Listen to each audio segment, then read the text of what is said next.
আসসালামু আলাইকুম সবাইকে। কেমন আছেন সবাই? আশা করি ভালো আছেন, আমিও ভালো আছি। আমার আপু আর যে আমার ভাগিনা আসছিল তাদেরকে নিয়ে আসলে বেড়াইতে গেছিলাম। সেটা হচ্ছে দেখতেই পাচ্ছেন নবীনগরে। তো সেই দিন অনেক রোদ ছিল, অনেক গরম ছিল, ভিউটাও অনেক সুন্দর ছিল।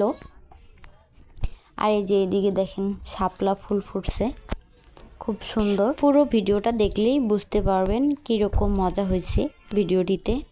তো দেখতে থাকেন। শাপলা ফুটছে,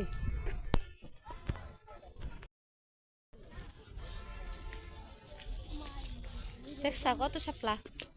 জাহাঙ্গীরনগর গেলে আর মেলা লাল শাপলা এনে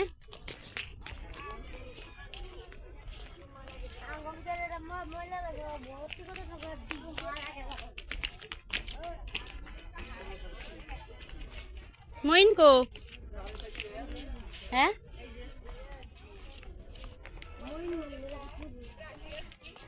ও না যাইয়া হ্যাঁ ওই আগালে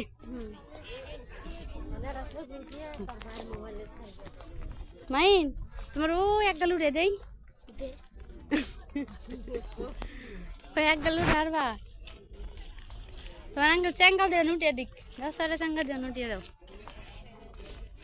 ওই মাথায় যদি খালি একটা পতাকা থাকতো আরো সুন্দর হইতো না। ওরাও জার্নি করে আসছিল আর অনেক পরিমাণে রোদ ছিল। যেরকম মজার বদলে বেশিরভাগ বলতে গেলে ওদের একটু কষ্টই হয়েছে। যার এই যে আমার ভাগিনা বড়টা, ওর একটু কষ্ট হয়েছে। ও পুরো সময়টা একদম সিক হয়েছিল, এরকম অবস্থা। ও কিছু খাইতে চাইতেছিল না, কিচ্ছু করতে চাইতেছিল না। জোর করে যেখানে বসায়া দুইটা ছবি তুলাইছি, দুইজনকে দিয়ে, দুই ভাইকে দিয়ে, এই আর কিছু না। ও আর কিচ্ছু করতে চাইতেছিল না।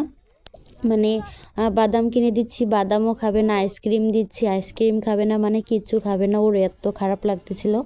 তারপরে এই যে বাদাম নিছি, সেই বাদামগুলোও সে খায় নাই। আর ফাইনালি যে এটার ভিতরে যাওয়ার জন্য আসছিলাম সেটা বন্ধ ছিল। তো এখানে আমি ঢুকতে পারি নাই, কিন্তু আপুকে আর আমার ভাগিনা দুইটা আর উনি আমার হাজব্যান্ড কোনোভাবে আর কি উঠছিল, কোলে করে ওঠানোর মতো অবস্থা, এরকম করে ওঠানো হয়েছিল আর কি। তো আমার ভাগিনাকে দেখেন এই যে এইভাবে টাইনা উঠাইতেছে, ওই যে ওই দিক দিয়ে টাইনা উঠাইলো। আর আজকে আপনাদেরকে দেখাবো ভিতরের যে ভিউটা হয়, স্মৃতিসৌধের ভিতরের যে ভিউটা, সেটা দেখেন। ভিতরটা ঠিক এইরকম। আর এই যে খাম্বাগুলো আছে, এটার ভিতরে ঠিক এইরকম থাকে। আর আজকের ক্যামেরাম্যানটা কিন্তু আমি ছিলাম না, আজকের ক্যামেরাম্যানটা ছিল আমার ছোট আব্বু, আমার ছোট ভাগিনা ছিল। ওই সব ভিডিও করছে, আমি ভিতরে ঢুকি নাই, ও ভিতরে ঢুকে এইভাবে করছে আর কি। তো এই যে ভিতরের যে ভিউটা ঠিক এরকম থাকে আর কি, শুধু বড় বড় দেওয়াল উঠানো, এরকম করেই কারুকার্য করা, অনেক সুন্দর। ভিতরটা কিন্তু অনেক সুন্দর। তো এই হচ্ছে কথা। তারপরে আমরা চলে গেছিলাম একটু বাগানের ওই দিকে, ওইখানে যে বসেছিলাম, হাইটা যাইতেছি, একটু ছায়াময় খুঁজতেছি, ছায়া জায়গা। তো আমার ভাগিনা প্রথমে বললাম ও অনেক অসুস্থ ছিল, মইন। আসলে বুঝতে পারি নাই যে এসে এরকম একটা ঘটনা ঘটবে। তো ও এসেই বসে পড়ছে, কিছু করতে চাইতেছিল না। পরে এই যে ঠিক এইখানে এসে আমরা বসে পড়ছি। আমি বাসা থেকে ফ্রিজের পানি নিয়ে আসছিলাম, ওই পানিটাও খাইছে। শেষে পরে আরও পানি কিনে দিছে। ও শুধু পানি খাইতেছিল আর কিছু খাইতেছিল না। এই যে বোতল খুলে দিলাম, পরেও পানি খাইতেছে। এত অসুস্থ হয়েছে দেখেন, বসে কিভাবে বসে পড়ছে। আর এটা তো গরমে একদম শেষ। সবাই আমরা এখানে বসে পড়ছি, এই তো।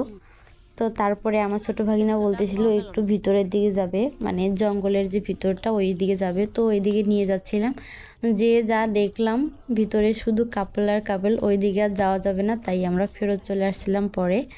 তো কেমন লাগলো আজকের ভিডিওটি অবশ্যই জানাবেন। আর ভিডিওটি ভালো লাগলে চ্যানেলটিকে সাবস্ক্রাইব করে পাশেই থাকবেন। ধন্যবাদ সবাইকে কষ্ট করে ভিডিওটা দেখার জন্য। আল্লাহ হাফেজ, টাটা।